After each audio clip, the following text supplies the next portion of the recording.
Hello, everybody. Happy Wednesday, the 28th of June. And I just want to say, hey, it is the live stream live with me, Joshua Schubart. I hope you're doing well. Well, I'd just like to say that we are on a sort of a delay. So anything that you put into chat, I will respond to, but just maybe not exactly right away. Uh, okay. Um, I would just like to start by saying thank you to all of you. This is reality because you basically asked me for it.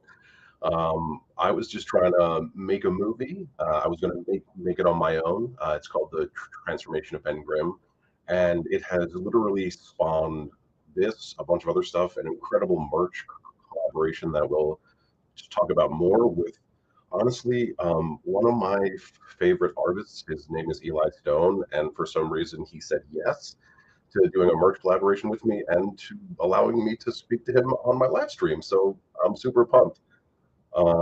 What I'd like to start out with is local places that I like a lot that maybe aren't known on the national level. So I'm wearing this shirt from Secatog Brewery. I like them. They make really great beer. They are owned and operated by one family, by three brothers, and they're really awesome guys. And they let me shoot my movie, The Transformation of Ben Grimm, there. So a huge thank you to them. I couldn't have made it without them, honestly. And if you haven't seen The Transformation of Ben Grimm yet, why? And how come? You can watch it literally anywhere. You can watch it on YouTube. You can watch it on Instagram. You can watch it on TikTok. You can watch it on Facebook. You can watch it on Twitter. Literally anywhere that there's the internet, you can see the film. So you should go check it out. All right, cool. So as we all know, we are nearing the end of Pride Month. I went to NYC Pride with my best friend Liz and with her very gay daughter Eliza, and we had a wonderful time. I made a bunch of posts. A lot of people thanked me, and many of you have already seen my posts on the internet where people were thanking me for being an ally. I briefly spoke about this online, but I look forward to a world where allies are no longer needed for any marginalized group, where we can just all coexist peacefully. We don't have to have marches. We don't have to hug each other, and we only celebrate everything that we are and everything that we aren't. That is my hope and my dream. So happy Pride. Hold it in your hearts all year, and that's all I got to say at the moment. I am currently watching The Bear season 2 on Hulu, and I have to say I'm halfway through episode 5, and I have to say that it is freaking incredible. I don't know why they put the whole season out at once. We could have been having a conversation about this TV show for a month or two, but instead it'll all be over in about a week and a half, and that to me is a tragedy. Um, but acting, writing, everything is on point. Let me just highlight the writing a little bit because we're currently in the midst of a pretty long, pretty brutal writer strike, where the future of our entertainment industry is a bunch of question marks, and this show is proof, and a bunch of other shows is proof that the industry is nothing without the writers. So I support the WGA as a union member myself, and I wish and I hope that they get their contract issues resolved soon. And I also hope that the actors, me and the rest of my union, won't have to go on strike due to the same reasons that the writers on the strike. I also watched Fast X with my wife and my friend the other night. I'm the first to say that I am not a huge fan of the Fast and Furious films. Maybe the first one or two, they've basically turned into ridiculous stuff. And while that's fun, they generally lack a story, and the character development is just all punchy kicks, face punchies, and things of that nature. Which is fine if you like that, but if you don't, then you don't, and that's just the way that it is. But most notably, Jason Momoa's character in Fast X is incredible. It's nice to see an actor just kind of fly and go with a really interesting villain. I really, really, really liked his performance. And at first, when I heard that it was being split into three films, I was like, three of these, three more of these things. But the fact that we potentially get to see Jason Momoa's villain in the next two installments is really, really heartening because I haven't seen a non IP based performance like this in a villain in a long time. And when I read about how he created his character, how he picked his clothing, like he basically built his character from the ground up, which is the thing that I'm really happy about and I'm really excited about because it's super cool. It never happens. Um, Usually, it's written into the script, or if we see a really good one these days, it's IP based. I like either like a Marvel film or it's a book or it came from somewhere. So it was really good to see an actor really like flex his instrument and make it really entertaining. So I'm really excited. So go watch Fast 10. I never thought I would say that in my life, only for Momoa's performance. Um, Hello. Thanks for being here. Simonani, I think that's how you pronounce it. Probably not. You are welcome for the support videos. Um, I'm very happy that you are happy and that made you feel good. What's up, Miguel? It's nice to see you again. So I'm on this new platform. It's called StreamYard. So I am going live to three platforms at the same time: Facebook, YouTube, and Instagram. So if you comment on Facebook or YouTube, they pop up in the actual interface here. But if you comment on Instagram, I'm looking over at the comment section. So if you are seeing me do this a bunch of times, it's because I'm trying to make sure that I'm not missing any of your comments. So that's what's happening in the world. It's Pride. That's what I've been watching, The Bear and Fast X. And now to continue, um, I partnered with Eli Stone, who I will be bringing on very soon. And we did a merch collaboration that is so cool. Like he took my campaign to play the thing in the new Fantastic Four movie and just ran with it in a really incredible way. I'm really excited to talk to him, to talk about our merch collaboration, to learn more about him, because our friendship happened in a most interesting and incredible way. And I can't wait for you all to hear about it. So, without further ado, as they say, with liquid yeah, I am going to bring Eli Stone onto the stream, and here we go. Eli, you are in the stream. Hi, let me get centered here. I'm Sean Evans. This is Hot Ones, the show with hot questions and even hotter wings. I would absolutely explode and die if prop that was the show. All right, am I in frame? Thanks for having me on, Josh. Of course, of course. All right, what should we talk about first? Well, why don't we talk about how we randomly met each other on the internet? That is a fascinating story because much like meeting Ben Edlund the first time, I didn't know who you were. And, and you didn't know, well, did you know who I was? I did, Eli. I have all of your comic books in my house, so I know who. Well, you had to study them for your job, though, right? That was homework. That was reluctant. For anyone I'm getting a weird feedback from Instagram right now. Let me try and murder it. Okay.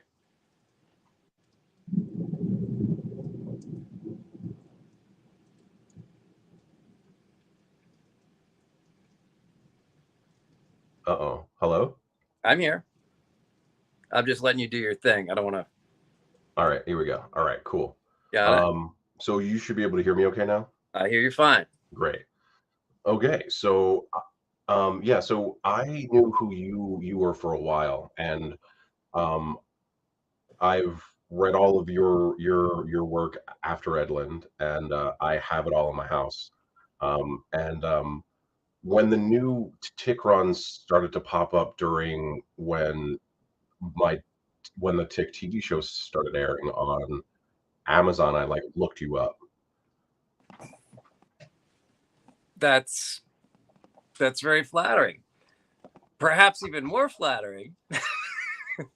I think we're in a bromance competition here. Is the fact that I opened an Instagram account because I'm writing a book, so I wanted a sort of a professional account as opposed to my other account, which is more of a photo album. And I was just scrolling through perhaps our hashtags of the Tick, because we have both worked on that property.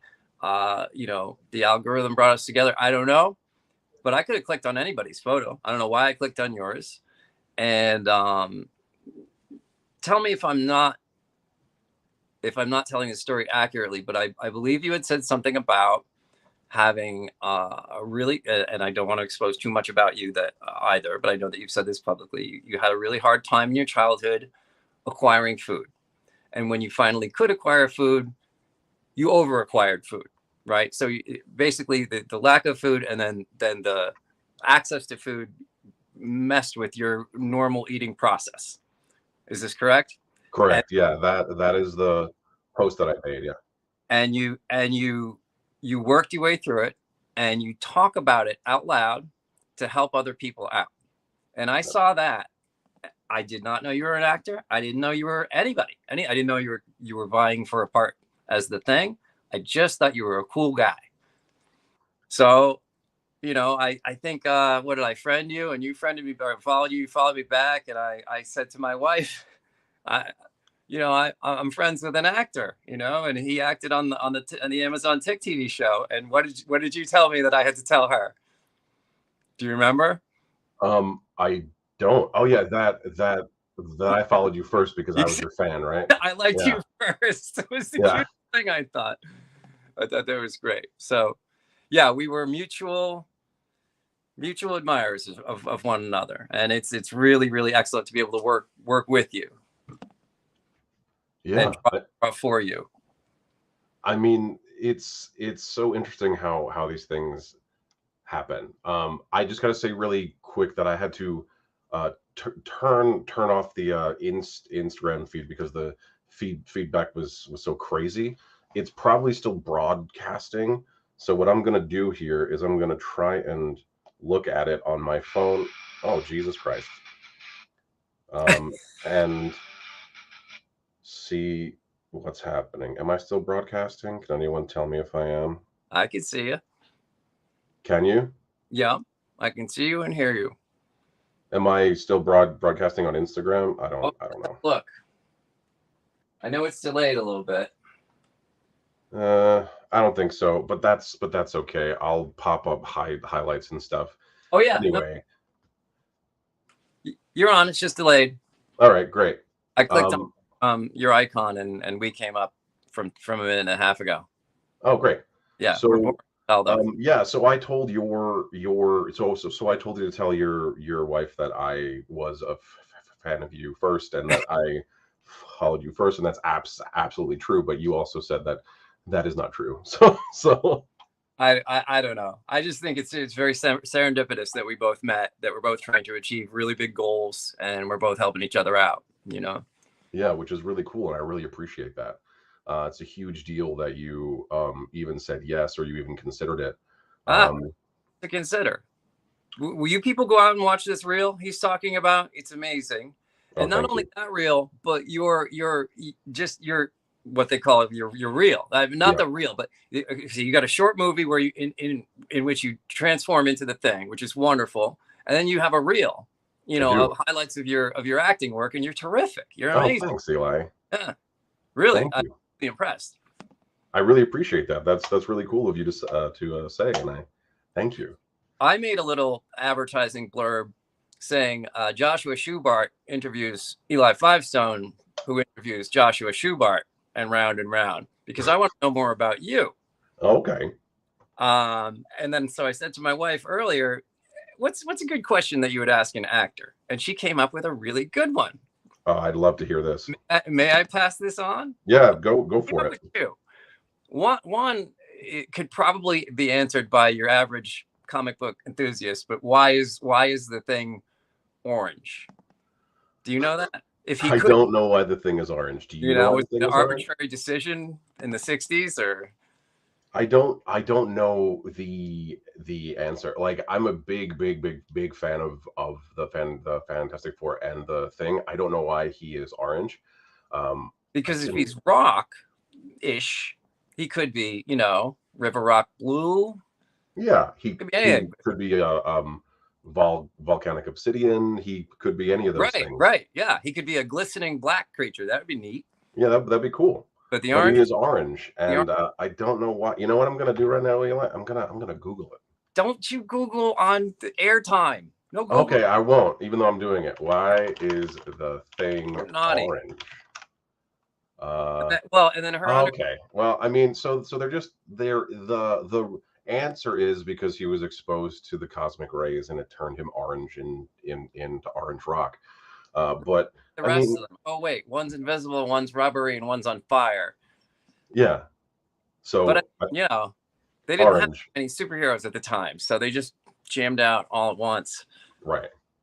And my wife's other question relating to the Thing was had to do with his underpants, but I think that can easily be answered by the fact that he's best friends with the world's greatest scientist, right? Right, so, and he made him stretchy pants, which are the best type of pants, even if you're not a giant rock monster.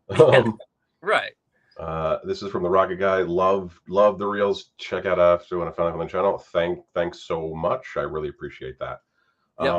Really entertaining. I have a question for you. What brought you into the world of comic books, and what made you want to write and illustrate them? Well, I was talking with my wife about this earlier as well, and I was saying this is only my second time really in the modern age doing an interview. So how much do I want to tell about myself, because it is committed for forever, right? Sure. And I said, "This will be on the internet forever unless I erase it, but then it's in the archive so anyone can find it." So yeah, that is true. Yeah. It is on forever. So I feel comfortable enough in front of people who would be admirers of you to share this story. Great. Because it's not a happy story. That's fine. When I was 24, I don't know the term, but I want to say came down with, but panic disorder entered my life, manifested itself in me. Why at that age? I don't know. It was very random. So random that it went undiagnosed for a long time. I just thought I had breathing problems, and that went on for quite a while, where I was becoming basically, for anyone who doesn't know, panic disorder has nothing necessarily to do with how you were raised or anything like that, or what you eat or what drugs you've done or whatever. It's just your synapses in your brain are misfiring. It can be caused by trauma. In my case, I can't even track it back to anything. It just, my fight or flight mechanism got stuck. Okay. And I didn't know it yet. So I was finding it increasingly difficult to leave the house because I felt like I couldn't breathe. I felt like I had, a tightness in my throat and just nerves beyond nerves. Almost a fear of death, one might say, impending doom, but there's nothing actually there. But the cognitive, knowing that there's nothing there doesn't mean that you feel any better. Anyway, my world started to shrink, and it was very difficult to keep a job. And I felt like I was sort of disappearing. I'm a very social creature, and I wasn't really seeing any friends, and I couldn't relate to anyone. No one could relate to me. I was in a very strange situation. I couldn't relate to me. I didn't know what was going on. All I knew is that I couldn't leave the house, and I was constantly, I felt like I had a gun to my head at all times. Just that white adrenaline, Yeah. Constantly. And I ended up making my first comic book it was just called The Comic, because that's its only purpose. I didn't want to make a comic book per se. I needed something to do with my hands and my brain. I Oh, needed to interesting. fidget. And I also felt like I was disappearing from the earth. I felt like if I left a paper trail, it would help. I don't know, in some larger way, I felt like I could communicate with the world. That was not a good comic, but that was the impetus. That was the reason that I made my first comic book. Because I couldn't leave the house, and I needed to somehow deal with that situation. So that had a very big upside, which was, well, first of all, minor downside. Whether you print 1 or 200 copies of something doesn't make a huge amount of difference. So I ended up getting 200 copies of this, because they got to do all the setup and everything, and you're already Yeah, paying. sure. Yeah. Yeah. Yeah, and this is back in what, 97 or something, and Yeah. so my Back when we were using the printing press, right? So it took a long time. copy shop, I couldn't email it over, and yeah, even the colors on that are all cut construction paper. But anyway, so I had 200, and I, about 3 friends to give them to. What do I do with the other 197? I went to local comic book shops to try to sell them on consignment. And one of them was New England Comics, which is a brick and mortar store that also is a publishing house. And they were doing the Tick. Ben Edlund had just left the Tick. And a very kind manager saw my comic book that I was trying to sell and asked me if I wanted to audition for the Tick. Oh, nice. Yeah.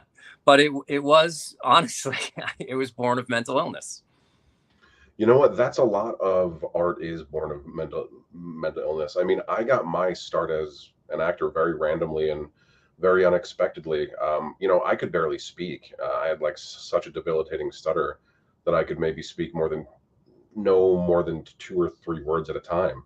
And like I had just come off the streets being homeless, and I had just gotten into foster care, and my new parents put me into Catholic school, which was its own Oh, that's fun. new thing, right? Yeah. And I was trying to figure out what to do. I was not. I was what you would call an after school special, Eli. Like I was on drugs. I was hanging out with the wrong folks. I wasn't doing great. Feather earring. I didn't have any piercings, Oh. and I didn't have any tattoos, which I thought was interesting. I was just like hanging out with the wrong crowd. And I joined the football team because my parents thought that would provide me with some sort of structure. And I hated it. Like I hated hitting people. It made me really upset. I'm very big and very strong, and people are sometimes afraid of me. But I am a very gentle man who would rather hug than hit. At least for real. I've had my fair share of fights and things of that nature, but I would rather, talk it out. And then I randomly auditioned for the school play, and for some reason I couldn't speak. And then when I walked on stage, I could speak in complete sentences for the first time since I was like 4 or 5 years old. That was going to be one of my questions for you if it wasn't too personal. But since you've gotten there, you've walked it home for me. As some singers have a stutter when they speak, they do not when they sing. Is equivalent true for acting for you, and also do you know for others? I do know that there are a few very, very famous actors that have a stutter, like Denzel Washington. Really? Yeah. So does oh my God, his name's flying out of my head. Darth Vader's voice. James Earl Jones. James Earl Jones has one. Paul Rudd does. Huh. There's a lot of us out there. When you're doing character creation, you're not you. There are aspects of you, so you're able to like switch back and forth and turn things off, which I've always found interesting too, because it's me, and and also it's helped me to speak in my everyday life, which is great. I mean, I couldn't have imagined that I'd be doing like a live stream in like interview podcast, whatever the hell this is, because I don't even know what it is. But I don't know what to call it either. Yeah, I call it TV because I'm old. Yeah, I mean this is kind of TV. It's like TV now. for free or whatever. I don't know. But yeah, so but like to go back to what you were talking about. I Well, mean, for anybody out there, and this happens so much more often than you would think, or that I'm happy about, is a lot of people, when I say this out loud, say, "Oh my God, that is me. You're talking about my life," or my mother has been shut in ever since her husband passed away, but she feels like she cannot leave the house or she will die. That's agoraphobia. right. I can say that I don't like the term suffer because sounds very victimy, but I had it rough for 23 years until I found cognitive behavioral therapy. So anybody out there who's got hardcore panic disorder or agoraphobia, and you cannot A to B link it to a thing that happened in your childhood, get some boots on the ground CBT. It's really just exercises. It's very, very, very scary. They expect a lot of you. You really have to deliver. But I've gone from a person who literally couldn't leave the house without a shot of whiskey because I would just shake and Wow. shake, to the guy on the airplane when they say, "Are you okay sitting next to the door? Because there might be an emergency." I'm praying for the emergency because I have the toolkit. I have the panic toolkit. Like, I'm more qualified to handle a panic situation than most people I know now, which is kind of a nice That's benefit. fantastic. I mean, I went through the exact same therapy, and it changed my You whole do life TV, and my. I went through it also, right um, on. and honestly, I attribute it partially to how I've walked through my like entertainment business side of it because you know that type of help, it's like logical, trackable steps and things that you learn all along the way, and it's small incremental things to lead to a much larger whole, um, which is literally how you have to build really any type of business, but especially in entertainment, or if you're a writer, or if you're anything like that. It applies very specifically to the arts, I think, because everything is so freaking incremental and so painfully slow at times, that you have to learn how to just use that as fuel, or use that as like a superpower. I uh, remember on day one when I got my workbook, I was like, "There's a workbook?" And she's like, "Dude, this is 16 weeks. Yeah, there's a workbook, and you're going to be working every single day yeah, during in between when we see each other weekly, And so that involved things like breathing through a straw, so you purposely felt like you couldn't breathe, oh uh, wow, yeah, spinning in circles. I would test myself by running around on a hot day outside with no money and no subway pass, so I couldn't get home except under my own power. So basically, you induce panic, and yep, therefore don't die, because everything in your head is telling you you're going to die for yeah. sure. When you don't die, you go, "Oh, I'm still here," but then you have another one. So you're right. It is So incremental. So did you find like kindred spirits in the Tick? Like, did they did that world help you through it all also? uh, in a way, it certainly helped in that you can't write the Tick without. Well, I can't write anything without getting into the head of the character that I'm writing, Sure, and can't write the Tick. I can't without sort of almost infantilizing my mind and seeing the world as a simple place, and problems that are very easily fixable if I try hard enough and have a great attitude, because sure. that's really all this character is. He's a good attitude who wants to do good by other people and protect people. So I imagine that if I had I was very lucky to get any sort of job, because I still had panic disorder. I wasn't over it. I just found a job that I could do from home.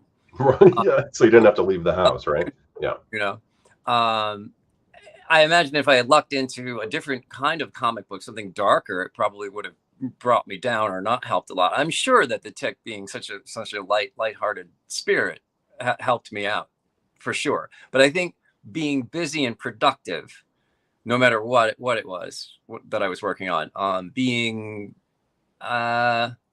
approved of, perhaps. Sure. It feels good, especially when you feel like garbage. So yes, I would say that the tick did help me, and still does, even to this day. Good. I mean, it helped me out tons. It was a thing that when I found it, it was the animated show. Um, and uh, I was I was still not I wasn't housed, and I was still trying to figure things out. And I had like a couple of friends who I would go to their houses, and I would hang out with my biological cousins a lot. Um, and we would watch The Tick together. And when it was the animated show, and this That's wonderful. yeah, and this world, this really strange, interesting world where everyone was weird and everyone had problems, but everyone loved each other and everyone was trying really hard to make things better. I mean, even the bad guys loved each other. Well, Um, and that is, if anybody out there hears us say the name Ben, and we're not talking about Ben Grimm the Thing, we're talking about Ben Edlund, who created the Tick and the Tick's world, and that speaks to Ben's genius and his depth. yeah, Ben is amazing. He doesn't. It's interesting because as much as I just described the Tick as infantilizing myself for having to do that in order to write from a simpler point of view. It's a very deep cartoon. It's a deep comic book. I mean, Yep. I'm not of what I've written, but the interpersonal relationships and the fact that, I mean, look at the deadly bulb, right? He's got a giant light bulb for a head, but he's got a pig for a leg. Literally, Yep. from Yeah. on one of his legs is a sow. And he's in complete denial and just wants to rebrand himself as a light bulb man, Yeah. which arguably stupider. It's wonderful. He's just uncomfortable being himself. If that's not motivation enough to lash out at the world. I know, it's fantastic. And It the Tick really is is. really comfortable being himself to the point where he'll get right in your face. Yeah, it's cool. And I mean, I met Ben Edlund much later than you, because I met him on the show, and he was obviously the creator, and he like wrote everything, and he wrote with an incredible team of amazing writers, and it was just amazing being with him on set, and how like flexible he is, and like how he just wants it all to work well. And he manages to take all of your ideas and kind of morph them into a thing that will work or it won't. But he was a pleasure to work with, and we speak now still, and he's just a lovely man. Have Lovely you man. heard Ghost Tiger? I haven't, but I have seen all of the pictures. I hear that it is something to behold. It is. Ben, I met with Ben almost literally a year and a day ago in LA. We were hanging out at his house and he played his band, Ghost Tiger, for me. Yeah. TR. And I was knocked out. I was not doing a friend a favor by oohing and ahhing. It was really good. I really enjoyed it. It's my speed, at least. I really enjoyed it. For a year I've been dogging him to, where can I find an MP3 or something? Just yesterday he sent me two singles, and they're terrific. They're great, really wonderful. That's awesome. So my question, by the way, my wife's question that I never got to, the actual question, Okay. was, as an actor, is there a line, like a classic line or just one on your mind, that you have always wanted to say, either on stage or on video or film, that you've never gotten to say? And if so, what is it, and will you say it? Oh man, it's a lot. Right? She's good. Yeah, I mean, there's a lot of them, but like one of my favorite movies is Khan. well, Khan is great. But my all-time favorite movie, and when people ask me what it is, I lie and I say it's Gladiator. What it actually is The Birdcage. So I love that movie with with Robin Williams and Nathan Lane, Nathan Lane. That's my favorite film of all time. great movie. His monologue where he's explaining what it is to be like in the theater, where like he's like Martha Graham, and he's just like doing all that stuff. That something like that, or that like it's you could tell that it was really like it was mostly improv. It was brilliant. But I loved that I would act that shit out when I was a kid. Um, and I watched that movie before I even knew that I wanted to do this as a career, or that it was even a thing that I was even interested in. But I probably should have known if that was one of my favorite movies of all time. So you would like a sort of a grandiose kind of be able Well, to. yeah, I mean, like I'm pretty flamboyant with my gesturing. I mean, like I know that I am a New Yorker, and we're kind of like, but I love that type of stuff. Like just like very, very broad, but very, very specific work is a thing that I love. And very hard to make real and hyper effective. And there's only a few people who can or could. So to watch it done so masterfully by Robin Williams, or by like Jack Black, or when Willem Dafoe is playing one of his outrageously large people.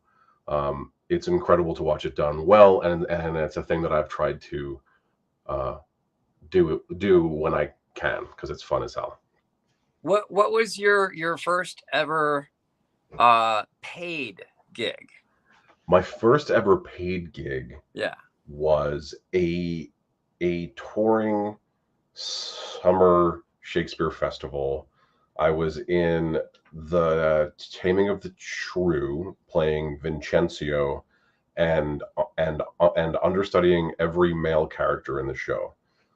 It was a horrifying experience that did not pay enough, and I wouldn't trade it for anything in in the whole world.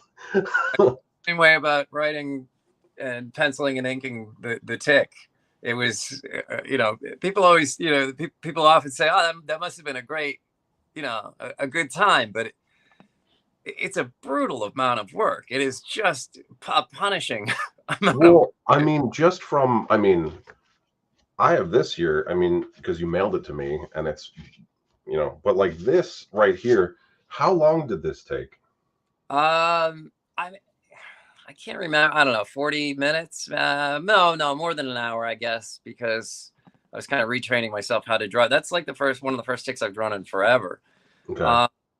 But that is also just a bust. So if I were to draw between 4 and 8 panels per page, I'm drawing between 4 and 8 illustrations per page, and a lot of Right, people which is a brutal uh, amount of work, those. and it's all by hand, or do you use computers now? I draw in the computer, but it's no less number of brush strokes or anything like that. Sure.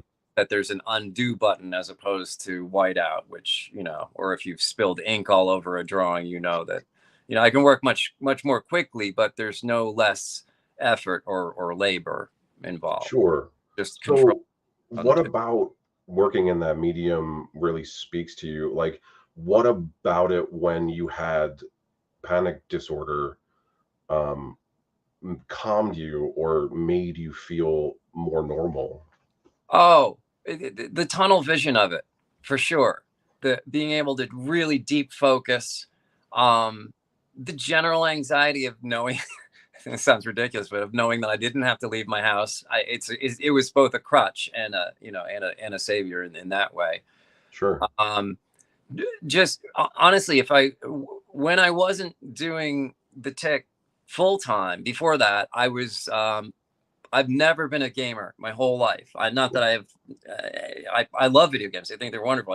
There's only so many hours in a day and so many things you can be obsessed with. I'm definitely in another life. I'm a video game person. But I played a lot of Mortal Kombat until I lucked into the Tick. So I had to be fidgety, basically. I had to be preoccupied. Okay. So, I mean, I guess that served its purpose.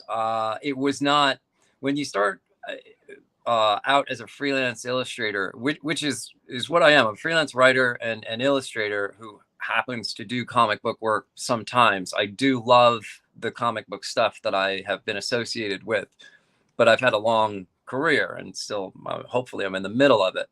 And so that sort of deep focus that you can get when you're working on a piece of art, when you're sort of puzzle solving, that certainly helped me out a great deal. Forgive me, I'm wandering off topic because something just occurred to me. It's okay. But it's not terribly important. You were talking about current events earlier, and you gave a shout out to a place, and I'd like to give a shout out to a place if I can. Sure. Massachusetts. There's a place called Comically Speaking in Reading, Mass. And I got this little tank there last weekend. It was very inexpensive. It's from the 50s, and they weren't even using screws yet. Everything is tabbed together. They have comic books, and no, I'm not being paid for this, et cetera, et cetera. It was a great little find, Comically Speaking in Reading, Mass. I also saw, topically, I saw Spider-Verse. Highly recommend. Nice. Highly recommend. If you like the first one, you're going to love this one as well. And I saw Transformers. Cannot recommend. Do not recommend. I went, to the theater for the big screen experience of giant fighting robots and no plot. I got that, but the fighting wasn't that great. That's unfortunate. So it looked absolutely terrible. So I didn't see it. Yeah. Well, an artist friend of mine recommended it for the visual spectacle. I just didn't find the fighting to be very inventive. Like, you watch a Jackie Chan movie because he's going to do something weird with the telephone pole and then the phone itself and all that. This was just robots punching each other.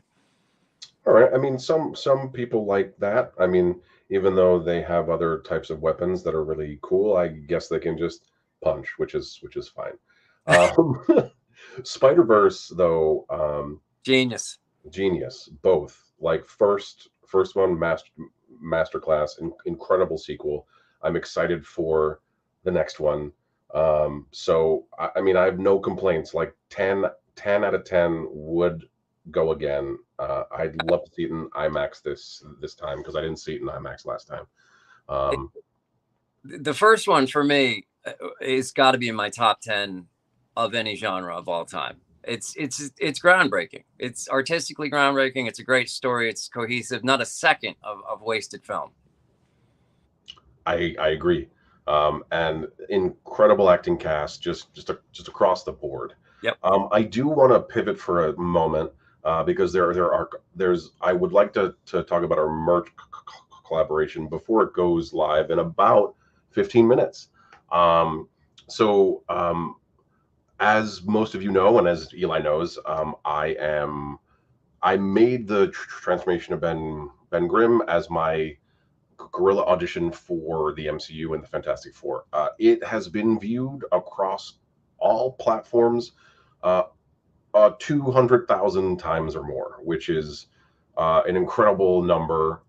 Thank you, Eli. And I have gotten overwhelming positive comments on it, and then anyone that had like a weird comment on it, I just kind of explained why we chose that artistically. And for the first time in the history of the internet, they're like, oh, cool, that's great. That's not what he's like in the comic books, but I understand why you made that choice, and it's awesome. So I was very surprised that people didn't tell me to like screw myself for changing the way that he looks. No, comic book fans can be pretty adamant about what they expect out of a character. But yeah. I'll tell you, in your, I shouldn't even say in your defense, but should anybody have come down on you about it looking any different from this or that, I had to do research to do your piece, and everybody's got their own take on the thing. Oh yeah. Like, I'd love to do a thing run just so I could draw them differently from other artists. Right. So he's always different. I like your version. All over the place. But like, I feel like, and I don't feel like, I know that we stayed true to him as a character, and that was really important. Um, and you said yes, and you agreed to do this art, and In a heartbeat. yeah, and it Right now. is in Yeah. that theme. It's a Schubart's Clobbering Time themed art, and it's all over hats, shirts, tank tops, like hoodies, sweatshirts, and I'm really excited for people to just look at it. Yeah, really, you guys, anybody out there, I don't know who's listening to this. If you get wind of Joshua Schubart and The Thing in the same sentence or in the same area, if there's anything you can vote for, anything you can pass on, anyone you can write to, anyone you can tell about it, please do. The guy is meant for the part. Ben Edlin himself, was it a tweet or was that an Instagram It post? was a tweet. Yeah, that was really cool. That was really special, Self actually. backing you, Yeah. The Thing. I think which made me feel really really nice, and it's interesting because none of the major studios will be at Comic-Con this year in California Why not? due to all the writer strikes and stuff. They don't have anything to show. Yeah.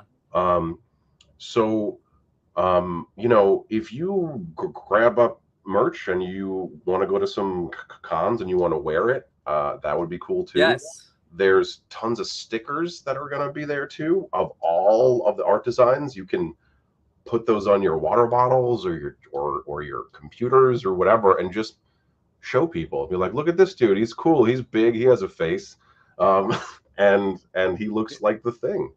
No, Yeah. you were meant for the part. Absolutely. Well, thanks, Eli. And terrific actor. People should check out the other reel as well. Your highlight reel is Thank really. you. I've got a lot of stuff on my YouTube page, on my Instagram. Basically, the same place that you can find the transformation of Ben Grimm, you can find everything else that I've ever done, because you got to put it everywhere or no one can see it.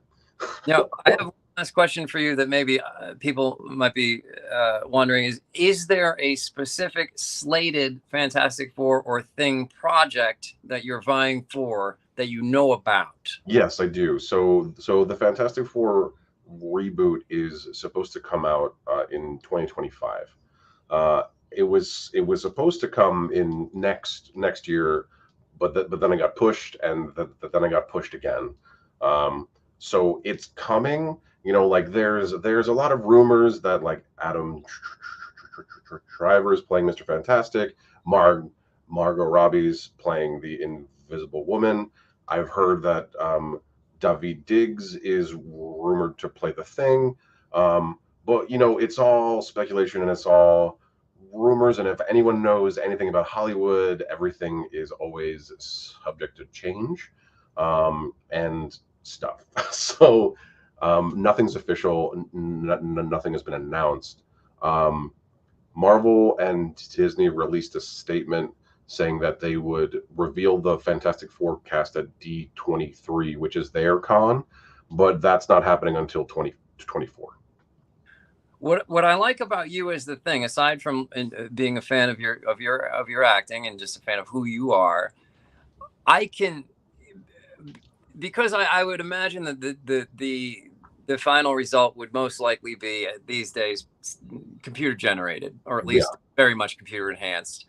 Or even if makeup does not necessarily need to be the same actor, it could be ADR'd, it could be dubbed.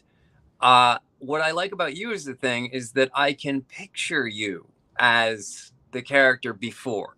Oh, as Ben? Yeah. And I don't mean to say that you look like a slab of rock, but you have because he's famous for having beautiful eyes even after he transforms, right? Yeah. And that's why in the piece, when you reveal it, I have one green eye. Your eyes struck me as a bit hazel, maybe. Yeah, so they've got many colors, just like Joseph's coat. Yeah, fancy. Yeah, they're fancy. I was born with them. No, but they're on the green spectrum, right? Yeah, they're technically hazel because that's what I had to, like, choose for my license. But yeah, so they're like green, bluey, but yeah, they're like But mostly green. my point being that you've got the eyes, you've got the sparkly eyes, and then in the image that I drew for you, I did take Ben Grimm, the Thing's eye, and blued it up a little bit. Yeah, But that was cool. but yeah, I could you've got the it's not just your structure, your build. It's something about you. You know what it is? It is that you're nice. That's what it is. Because Ben Grimm is supposed to be, it's I hate to say it, but a gentle giant. He's No, it's supposed true, to and be. I really deeply connect with the character because He's a very of that faithful. reason. I mean, he's just the whole idea of being large and being obtrusive, and um, people kind of being scared of you without knowing you, and commenting on the way that you look, or commenting on size, or not being able to, you know, I've experienced a lot of issues socially because of how large I am for my whole life. Um, Whether it's been, in the entertainment industry, people trying to put me into clothing because they don't understand what I fit into, or they don't believe that my measurements are my actual measurements, things of that nature, has led me to feel for a very long time, up until, pretty recently, that I'm a monster. Like, I'm a big giant monster that isn't allowed to exist in my chosen field, or in the world, because I'm just too big. And I've been told that before. I've been screamed that at me by Tony Award winning directors, that I'm too big to be on stage, that I pull too much focus. And while I know that's not true in my brain, when you hear it enough, you start to believe it, which I don't anymore. But the thing about the thing is that, it's acceptance, right? There's a beauty in accepting yourself for who you are. And the journey of Ben Grimm transforming into the thing which he perceives as a monster, it's actually an incredible gift that he then has to accept, come to terms with, and move forward in a positive way. And that's a thing for me. That phrase, moving forward in a positive way, is what saved my life. Um, and so I equate the character of Ben Grimm, aka the Thing, and that mantra that I've lived with, um, together. And I love the character, and I love what he does for the community, for my body type and the people that are part of my large community. Yeah, yeah. Well, yeah, I think I always thought it was a little bit of a cop out that they gave him a sightless girlfriend. I It's don't know. I liked that a lot, actually. I time mean, yes and no, yes and no, yes. But kind of why? Why, to Eli? hit it head on. No, why? Why? Yeah. Uh, because she would have to she would have to have integrity. From the get-go, knowing exactly who he is, and being okay with it. Well, I mean, every time that I've seen them meet, she once she asks if she can see him, by touching his face. She didn't run away, No, because she got to know him. Whereas, I wouldn't say that about a lot of people in general. Like, I find it to be, a very good choice when it comes to this character, because blind people are often just like, they're like, you can't be part of anything, you can't be here, you're blind, you can't see, get out of here, blind person. So it feels kind of kismet, you so know. you mean because they're mutually marginalized in that sense? They're mutually marginalized, but what I was going back to before, her character has found the beauty in her blindness. So it's so it's the theme of, like, accepting yourself. I think you should And be the upside of everything, which is why I love you. listen, I used to be extremely negative, and I used to blame everything. Um, I just want to say I'm so pleased and so happy that you decided to talk about mental health like right away, and about what you've been through. It's a thing that men need to do and talk about more, because when you don't, you can't be good partners. You can't be good people. You just become this like toxic thing to the world around you, and it's only because you can't express yourself the way that you should. um, so I appreciate you talking about this and highlighting this. It's magical and it's needed. I But really think about whether I was going to share that or not, and I figured if there was anyone, anyone's audience who might be okay with that, or want to hear more about overcoming mental illness, it would. No, I just your audience is nuts, but because you're a tender person, and I think only I think you attract a kinder crowd. And well, I mean, but I like, honestly, if I had to get up, you know, in front of a bunch of people anywhere and anyone who really needed help with CBT, I'd be happy to talk about it. yeah, It's I mean, not like I I know a lot of people who would love to talk to you about that. yeah. There's mental health pods that I've been on that I'd happily refer you to. It's not like you or I did anything wrong, right? Like it's No, not like we are. And again, I don't love the word victim, but in this case, we are the ones that had things done to them. So we sure, fought back, and if we made it out, then we're gonna give others a hand up, right? absolutely. So That is true. I'm not embarrassed about overcoming death, because when you have panic disorder, you are gonna die Sure, every day. You know it for sure. And I fought that and won. That's okay. I'm and pretty that's okay with it. incredible. No, I'd rather talk about that than comic books, maybe. Honestly. Well, I mean, I'll talk about whatever you want to.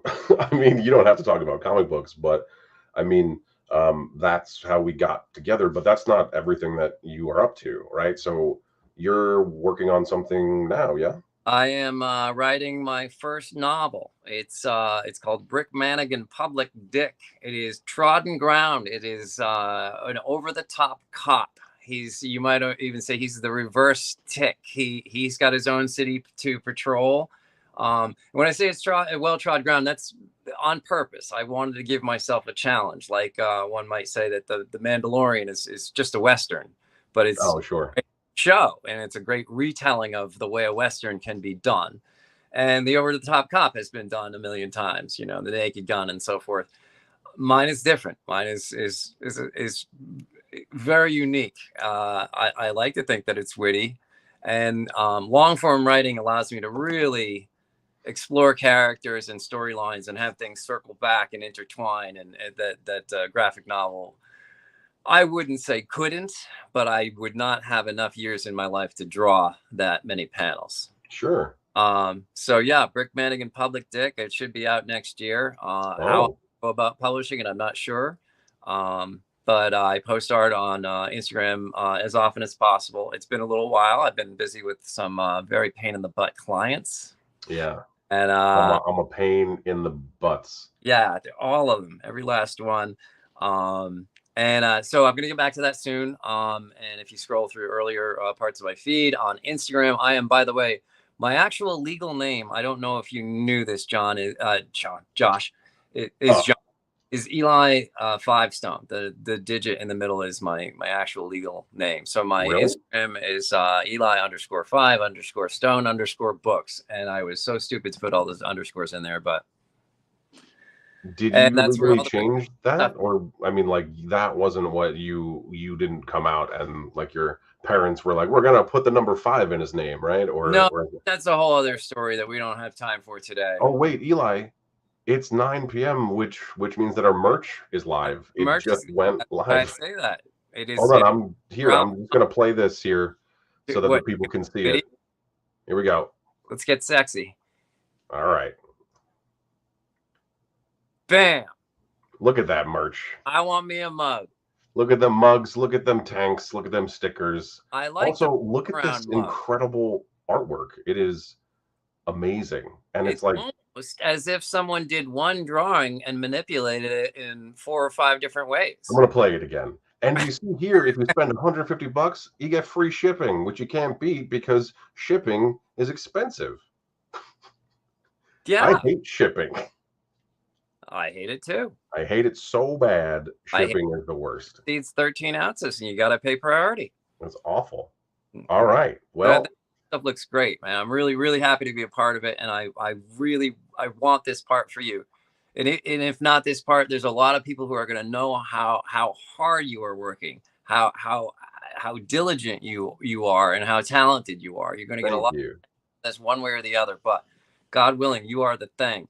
Thank you. I mean, like, I made this knowing that, you know, I just wanted to pull awareness and eyeballs towards me for this part, but also just in general. Well, you know, like, even if I don't get to play the role in the Fantastic Four for the MCU, I still gave the world my take on this person and that I love so much. And you went as far as to make a short film, which is proof of concept. Correct. So, I mean, hey, studios, this guy's got stuff. He's got stuff for you to look at. It's a button click away, and he's very, very talented. Yeah. You can work with worse human beings. Yeah. So, so what is the ultimate goal with your novel? Do you want to make it a trilogy? Do you want to kind of serialize it to make it like a B cop noir, or is it a?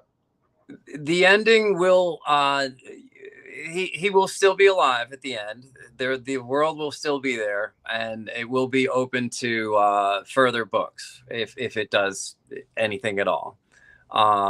You know, it's more of a scenario and a setting, and a lot can happen within that world.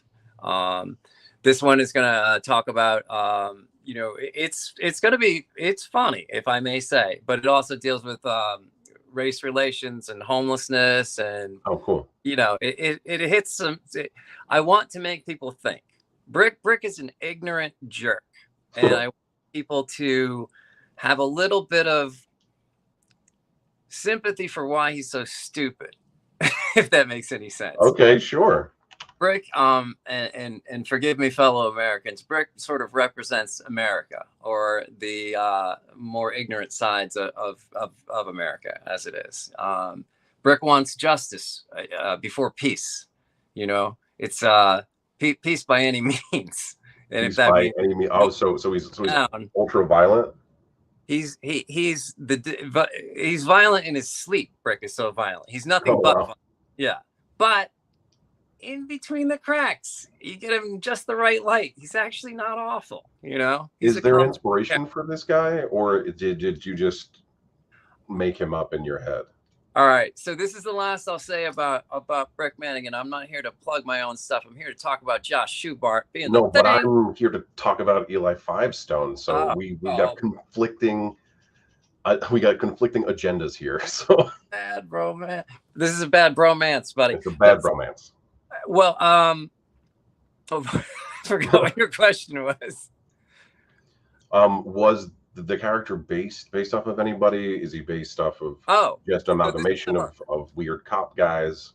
All right, so this is the part that I was a little bit reluctant to say, because it's a little difficult to wrap your head around, and I don't know if an audience member wants to sit through it, so I'll encapsulate it as briefly as I can. I have written a book. So the Rocket guy said like Archie Bunker, haha. All right, so yeah.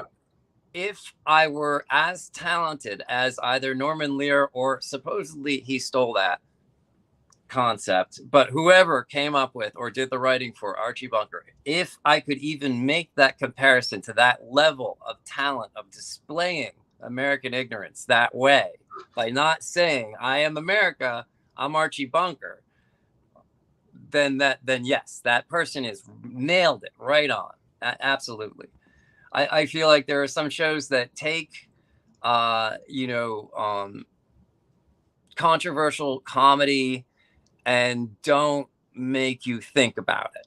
Sure. And I'm not going to name any names, but there are some famous shows out there that will make, for example, a joke about race, and the joke is about the person who said the dumb thing.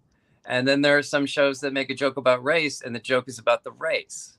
Yeah. There's a huge difference. One is about pointing out that you shouldn't, and the other is about just mocking, you Right. know. So I would like to go a little deeper like that. If I could, I'm not saying that I am, nearly at Mel Brooks' talent, but like a Blazing Saddles addresses race very well that way. And it's nothing but offensive, and yet nothing but breaking the tension of. That's fantastic. And I would like to say that you are the most classic writer I have ever met, because you are just like, I don't want to say that I'm like blah blah blah, but I want to say that it's gonna be like that. That's what I'm shooting for. Which I think is great, but also like, Eli, you're awesome. You have a huge base of fans who clamor for your work and what you're doing. You've certainly had an impact on me without knowing. So just being able to write in the world of the Tick and all of the other work that you have done, you have positively impacted people's lives with your work. I mean, and I know that you say that it's Ben's work that you're continuing forward, which may not be a lie, but it also takes a very special type of person to be able to do something like that. Well, thank you very much for the compliments. And I will say it is really nice. Like, that cheesy line, if I've changed just one life, it's all worth it. Yeah. Though sometimes you do feel like when I'm having a really crappy day and I think to myself, somewhere in Australia, somebody is laughing at a reprint of something that I wrote. Yeah. It makes me happy. It makes me feel good. It makes me feel like I'm part of we all are. You can't be alive without leaving your mark on the earth, but it makes me feel like I've woven myself into the fabric a little bit. And I would love to do that more with my own intellectual properties. I'm developing it. Did I say this to you? I'm developing a nasty habit as an artist. No. Or a nasty reputation as an artist, because I would like to be thought of as more of an idea person. And I know that probably sounds arrogant, but I think I have a lot to offer in the way of creation. And I don't know if that sounds arrogant. That's kind of what artists are about, right? Like, yeah. I mean, I'd love to get people hooked on brick, but it's a ways down the road yet. So it sounds awesome, and I can't wait to read it. Supporting you all.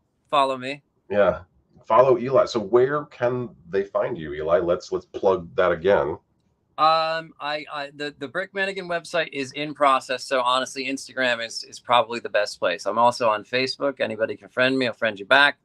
But Instagram is where I stay the most active. I tried Twitter, got very little traction, and you can only do so many things. Well, Twitter is not what it was since it got taken over by Elon Musk. It's been a very interesting nightmare of a time. Yeah. So. Yeah.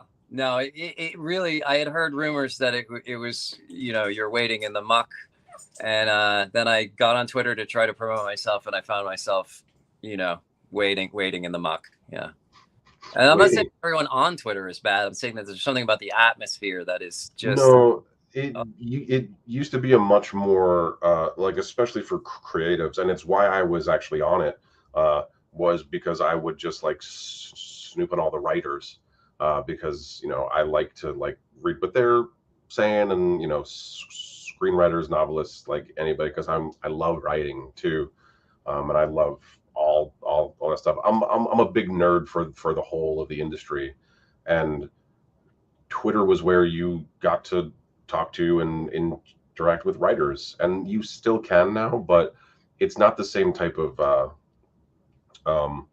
marketplace. I don't know how else to say it. Because you have to pay to play now. So if you don't pay, then you don't get any spotlight. Whereas before it was like, do you have interesting content? And by the time I had gotten there, I think it was it becomes sort of a snake eating its own tail in the sense that, you know, it got this reputation as just a spiteful place where people argue and say nasty things. Right. And I think that people started going there to argue and say nasty things like that, you know, that was the, you know, the schoolyard after school or whatever. I find Instagram to be far more fruitful than I ever thought that it would before I ever took it seriously. I've met you and a lot of wonderful people on Instagram. If you follow the right people and stick to your crowd, there's a lot of good to be had. I feel the same way about Facebook. There are a lot of people who say, "Oh, I had to shut down my Facebook feed. Oh, I got to take a Facebook break." Just don't hang out with jerks. Don't talk politics. Like, you Well, know, I erased my original one and then restarted.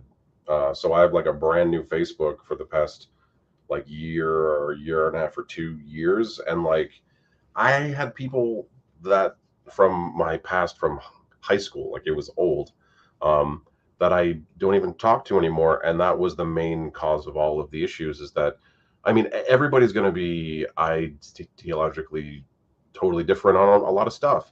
Um, but like when you get into a place where now you can all just scream at each other and you can like find like-minded people for better or for worse, it just becomes this awful echo chamber that you get trapped in, and then the algorithm pushes that at you because right, you're engaging with it.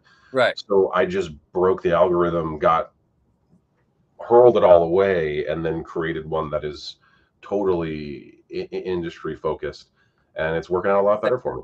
Same here. Mine is you know, honestly, I don't go on Facebook to get my news or to talk about it.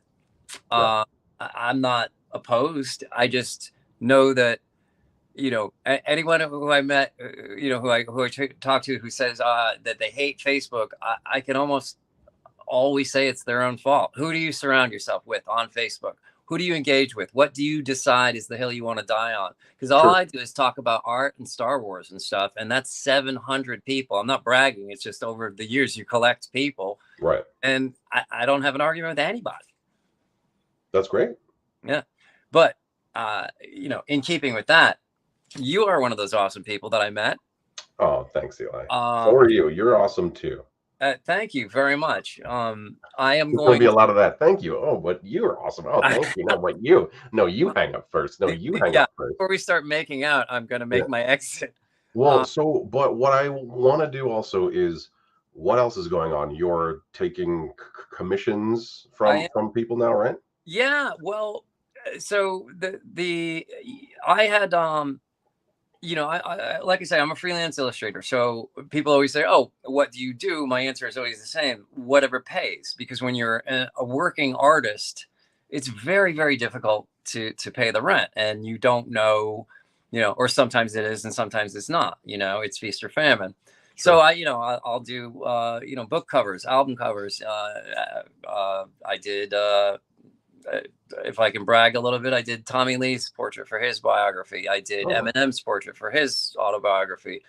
I'll do a logo if somebody needs for me to. So lately, I have just been sort of swept up with the help of like this guy named Dolan Waddick, and he writes on a comic book called Born of Blood, mm, and Ian Chase Nichols, who is also a tech guy, have just sort of taken me back into the comics world. I've already admitted I'm a bit slow to do interior art or tell a long story, but I've been doing a lot of one-shot illustrations, and they're very rewarding. I've been telling a lot of people that you know, the less art direction you give me, the better your product will be.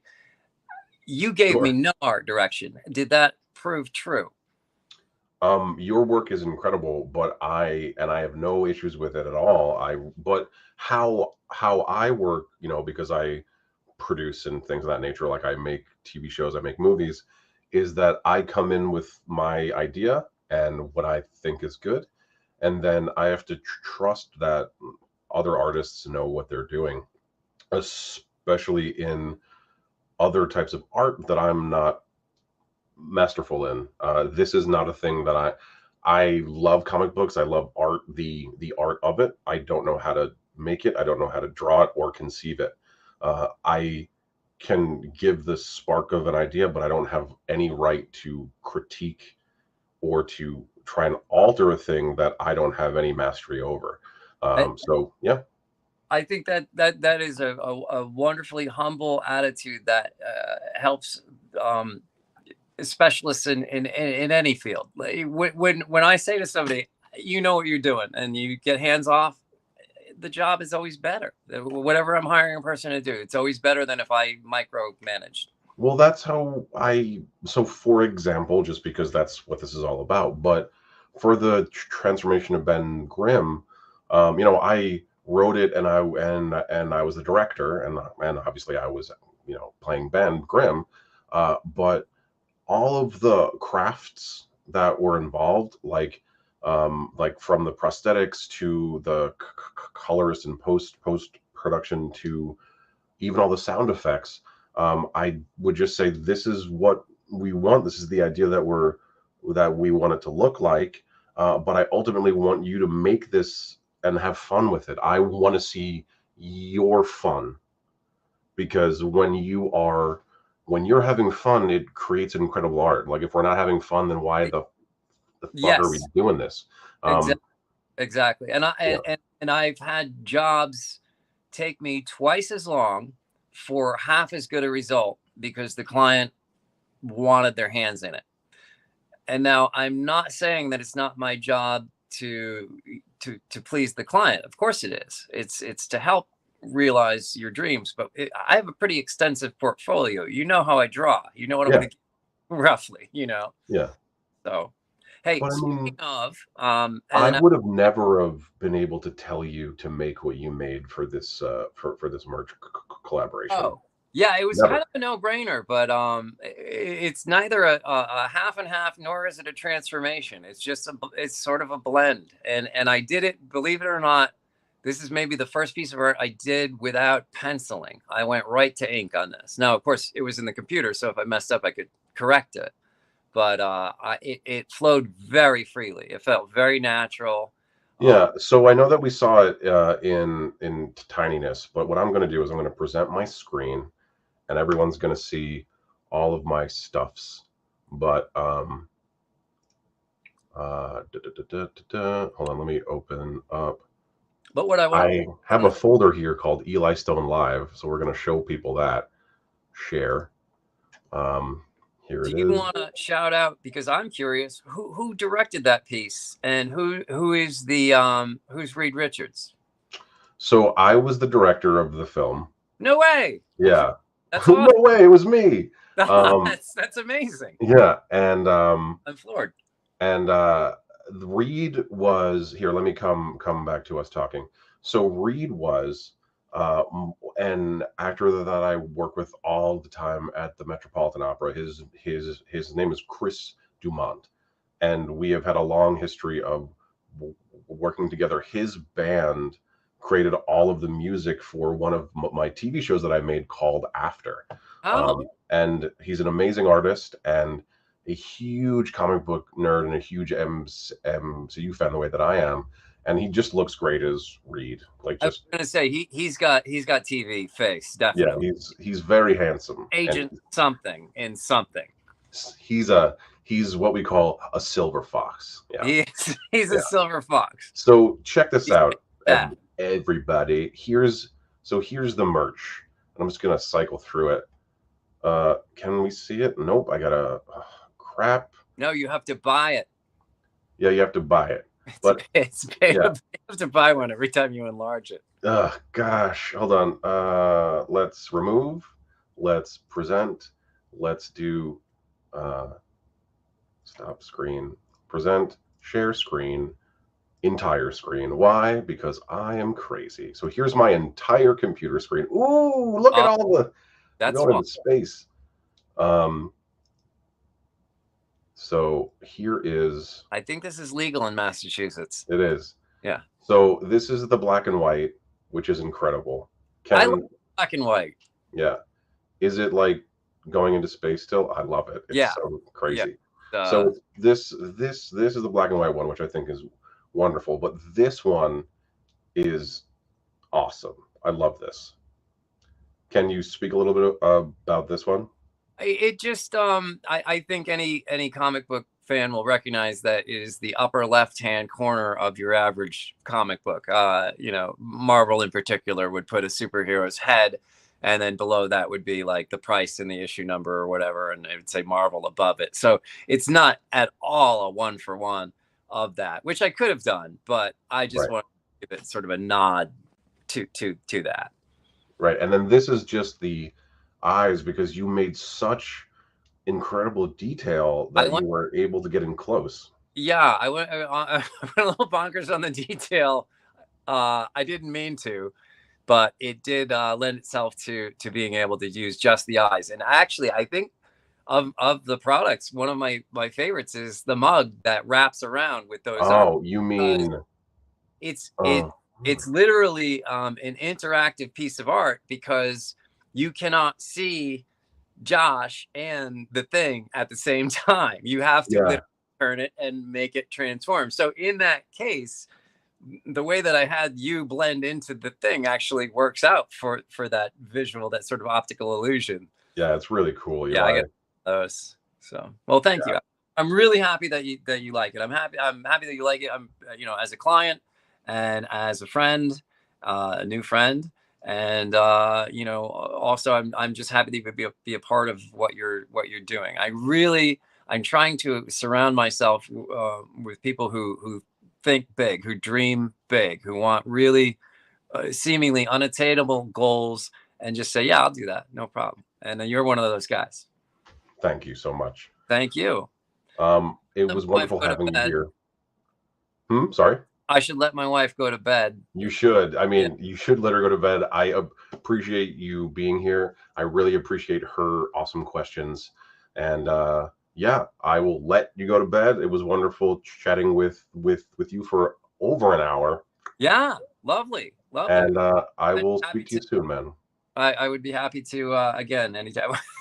Actually, you're supposed to say that part, right? Welcome back again anytime. Yeah, I'm you welcome are welcome back anytime. back No, again. I mean like you can come back whenever you want, and we can talk about not comics. We can talk We about hot sauce. We can talk about everyone.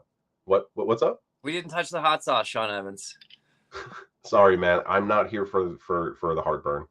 Yeah. Thank you very much for having me on. Of It's been course, it was a a real pleasure, pleasure. and I'll speak to you soon, Eli.